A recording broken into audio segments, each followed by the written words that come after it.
बच्चों के हाथ में पटाखा नहीं, एक खतरनाक पिस्तौल है जिसका बारूद बन रही है हमारी और आपकी लापरवाही। दरअसल दीपावली रोशनी का त्योहार होता है, ये लाइन तो हम हर साल सुनते हैं, लेकिन इस बार लगता है कि लोगों ने तय कर लिया है कि अंधेरा ही नया ट्रेंड है। सोशल मीडिया पर इन दिनों एक नया ग्रीन पटाखा छाया हुआ है, नाम है कार्बाइड गन। कहने को तो खिलौना है, पर इसका असर देखो तो ये किसी छोटे मिसाइल से कम नहीं है। 150-200 रुपए में मिलने वाली ये प्लास्टिक की पिस्तौल अब भारत के आंखों की नंबर 1 दुश्मन बन चुकी है। तो नमस्कार आप सभी को, मैं हूं मनमणि तिवारी और हमारे आज के बोले तो बवाल के इस एपिसोड में हम बात करेंगे बच्चों के हाथ में पहुंच चुके एक ऐसे खिलौने के बारे में जो लंगूर के हाथ में पिस्तौल साबित हो रही है। तो भोपाल से इस भेद के खुलने की शुरुआत हुई, जहां डॉक्टरों के पास एक के बाद एक मरीज आने लगे। बच्चे, जवान, बुजुर्ग, आंखें जलती हुई, सूजती हुई, कुछ को तो अब परमानेंटली दिख भी नहीं रहा। और वजह क्या है? एक खिलौना बंदूक जिसे चलाने पर निकलती है कैल्शियम कार्बाइड गैस, वही जहरीली गैस जिससे आम पकाया जाता है और जिसे सरकार ने खाने में इस्तेमाल करने पर भी मना किया हुआ है। अब ये खेल ऐसा है कि इसे बच्चे एक दूसरे की तरफ चलाते हैं और गैस सीधा आंखों में लगती है। डॉक्टरों का कहना है कि कॉर्निया जलने के मामले बढ़ रहे हैं। कई बच्चों की दृष्टि तो स्थायी रूप से खत्म हो चुकी है, पर दुकानदारों की भाषा में इसे अब भी नेचर फ्रेंडली पटाखा कहा जाता है।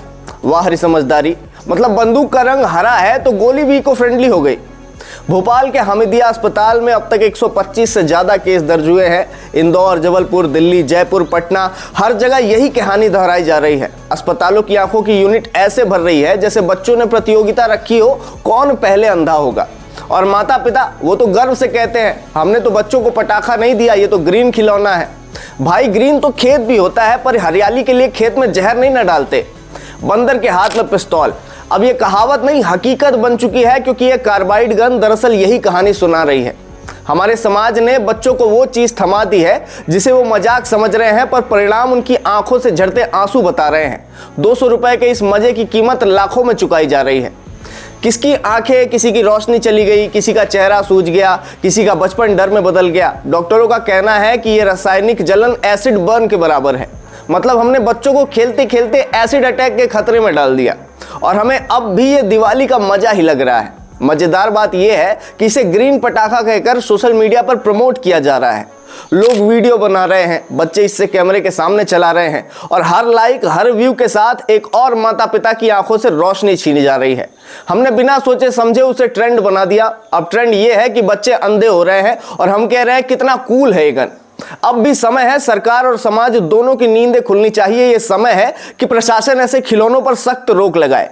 कार्बाइड का प्रयोग सिर्फ औद्योगिक कार्य में होना चाहिए, न कि बच्चों के खेल में। पर अफसोस, भारत में जहर तक को त्योहार का हिस्सा बना दिया जाता है। बस नाम बदलकर ग्रीन कर दीजिए, सब सही लगने लगता है। तो अंत में एक ही सवाल है कि दीपावली को लोग कहते हैं कि अंधकार से प्रकाश की ओर जाना ही दीपावली है, पर जब एक बच्चे की आंखों का अंधकार बढ़ता जा रहा है तो क्या सच में हम रोशनी की तरफ जा रहे हैं या सिर्फ 200 रुपए की मूर्खता के अंधेरे में खोते जा रहे हैं?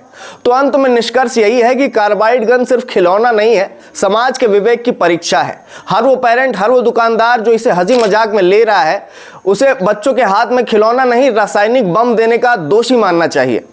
तो समझदारी है इसी में कि असली ग्रीन दिवाली मनाइए, जहां आंखों की रोशनी बचे और दीपावली में उजाला बना रहे।